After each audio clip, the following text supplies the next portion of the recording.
السلام علیکم عزیز طلبہ، Brookfield online classes میں ہم آپ کو دوبارہ خوش آمدید کہتے ہیں۔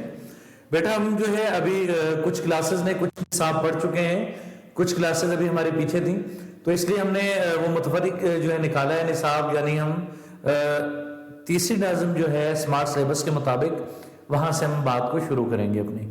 تو اب ہم چلیں گے حصہ نظم کی جانب، جس طرح سے آپ اپنی اسکرین پر دیکھ رہے ہیں۔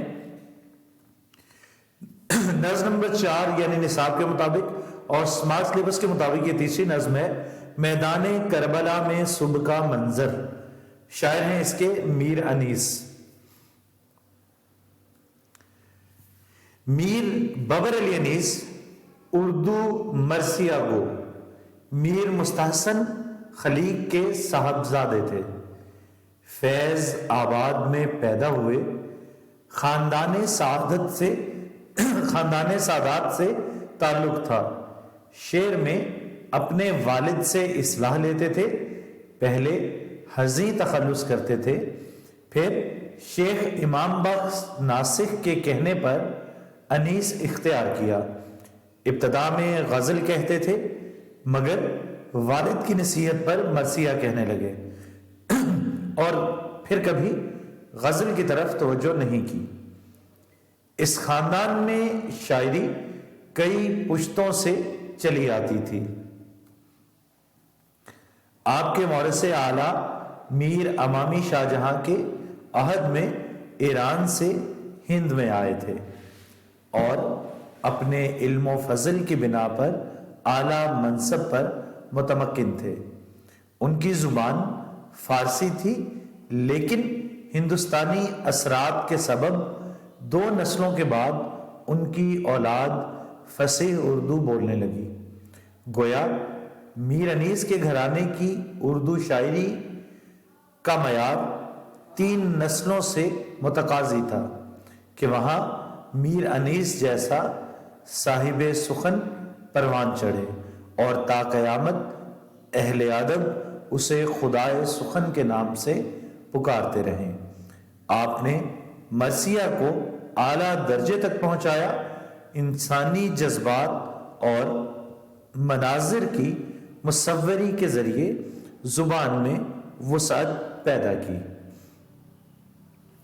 بقول ڈاکٹر سلیم احمد، مشرق میں منظر نگاری کے 3 پیغمبر ہیں، ایک میر انیس، دوسرا حافظ شیرازی اور تیسرے اختر شیرانی۔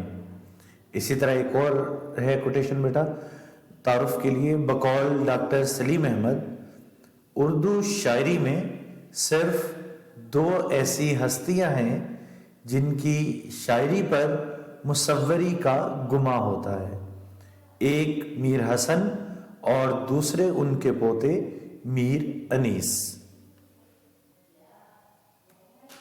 مرثیہ کا تعارف دیکھیں گے بیٹا۔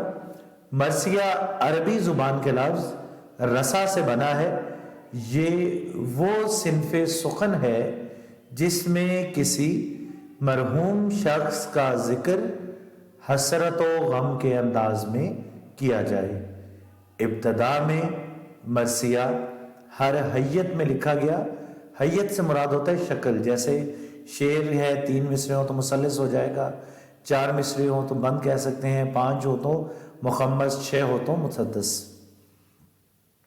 لیکن بعد میں مرثیہ کے لیے مسدس حیت رائج ہو گئی، یعنی ایسا بند جس کے 6 مصرے ہوتے ہیں۔ مسدس حیت کے بند کے پہلے 4 مصروں میں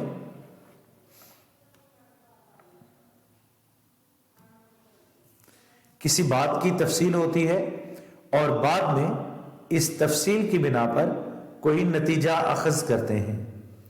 آخری 2 مصروں میں ایسی دلچسپ یا عجیب بات کی جاتی ہے کہ پڑھنے والا خود بخود اگلے بند کی طرف متوجہ ہو جاتا ہے۔ شامل نصاب نظم طویل مرثیہ کا کچھ حصہ ہے۔ یہ مرثیہ 194 بندوں پر مشتمل ہے۔ نصاب میں شامل 5 बंद मरसिया के आगाज से लिए गए हैं और उन्हें मैदान करबला में सुबह का मंजर का उन्वान दिया गया है। तो बेटा नज़्म की तरफ चलने से पहले हम नज़्म के मौजू पर एक मर्तबा आएंगे दोबारा से। अब देखिए बेटा, हमारे पास जो नज़्म का उन्वान है वो है मैदान करबला में सुबह का मंजर। अब सुबह का मंजर जो है वो बहुत हसीन होता है, ठंडी हवा चल रही होती है, फूलों की महक होती है, परिंदे चहक रहे होते हैं और ऐसी हवा होती है जो रूह को तरोताज़ा कर देती है। लेकिन जब साथ में हम मैदान करबला में सुबह का मंजर देखते हैं तो जब मैदान करबला का लफ्ज़ जब साथ में लग जाता है तो मैदान करबला जो है हर कोई जानता है, इसमें बेटा कोई बात बताने की ज़रूरत नहीं है कि वहाँ पर हुआ क्या।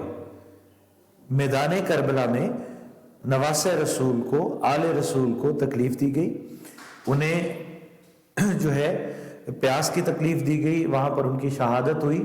तो जब हम मैदान करबला का लफ्ज़ इस्तेमाल करते हैं तो ये किसी भी खुशगवार एहसास को हमारे दिल में लेकर नहीं आता, क्योंकि मैदान करबला के अंदर नवासे रसूल का खून बहा था, तो वहाँ पर कोई चीज़ खूबसूरत कैसे हो सकती है। तो अब यहाँ पर नज़्म का उन्वान है मैदान करबला में सुबह का मंजर।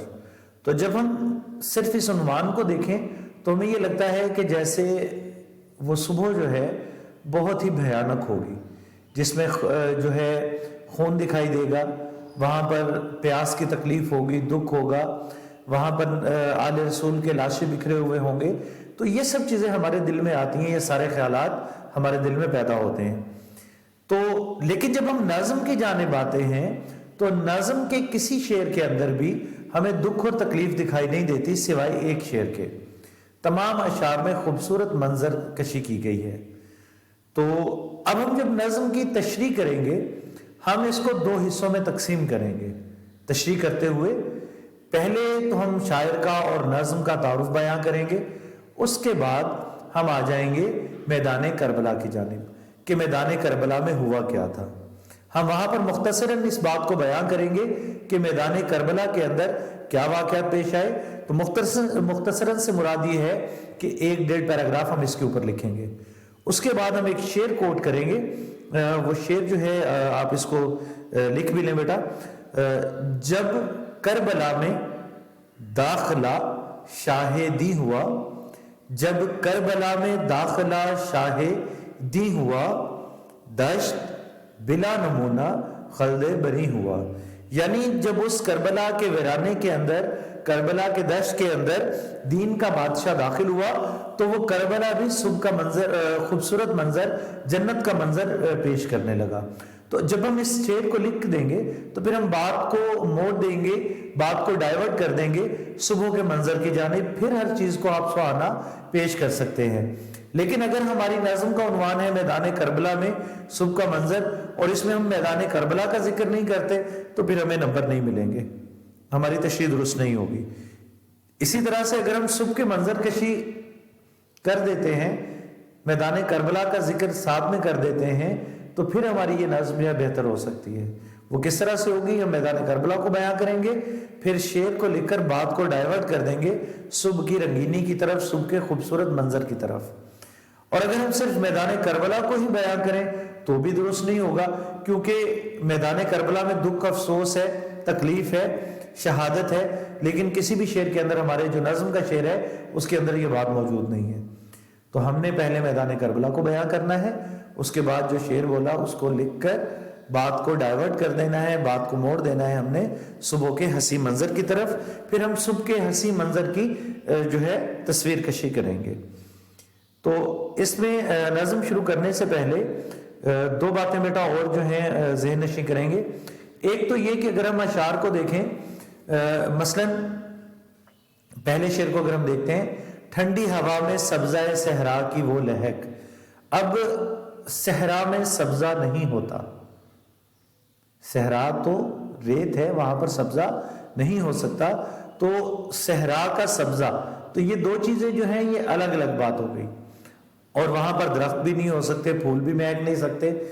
तो یہاں پر شاعر نے صنعت تضاد کا استعمال کیا ہے جو تقریباً ہر بند کے اندر استعمال ہوئی ہے. تو ایک تو جب بھی آپ تشریح کریں گے آپ بیان کریں گے کہ شاعر نے صنعت تضاد کا استعمال کیا ہے. دوسرا صنعت حسن تعلیل اس کا استعمال کیا ہے. صنعت حسن تعلیل کا مطلب یہ ہے علت یا توجیہ بیان کرنا، کسی بات کے وقوع کے لیے کوئی ایسی وجہ بیان کی جائے جو حقیقت پر مبنی نہ ہو لیکن شاعر ایسے انداز میں بیان کرے کہ وہ حقیقت کا گماں ہو.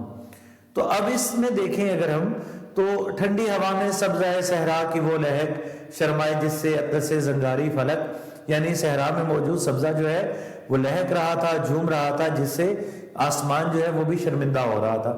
تو اب یہاں پر حقیقت میں ایسا نہیں تھا لیکن شاعر نے منظر کشی ایسی کی ہے کہ وہ ایسا لگتا ہے کہ جیسے یہ حقیقت کا گماں ہو.